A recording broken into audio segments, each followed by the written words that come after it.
Hər dəfə yazırlar ki, uşağın anası kimdir? Sizin evinizə girib, ailəniz haqqında məlumat almıram.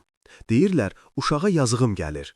Mənim uşağım atalı, analı uşaqlardan daha xoşbəxt, sığortalı olacaq. Axşamaz xəbər verir ki, bu sözləri aparıcı Tarix Əliyev, Tolik, səhər görüşləri verilişində deyib. Tolik, övladının anasının kimliyi haqqa ona ünvanlanan suallara cavab verib.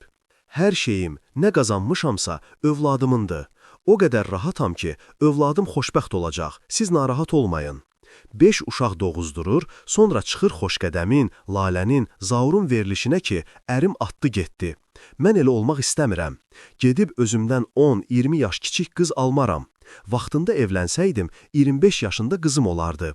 İndi öz həyatımı yaşayıram, ailəm, dostlarım, övladım üçün. Sizlər müğənniləri gündəm edib yataqlarına girdiniz. Siz insanların yatağına girmək istəyirsiniz. Bu həyat mənə xoşdur, sizə nə? Nədirsə özüm bilərəm, girməyin şəxsimizə. Müğənnilər var, ərləri olmaya çıxıb efirdə dedi, ərim, ərim. Bu şou biznesi iyrənc hala gətirən həmin müğənnilər oldu. 30 yaşında uşağı ola-ola uşaq dünyaya gətirdi, ərim deyib düşdü.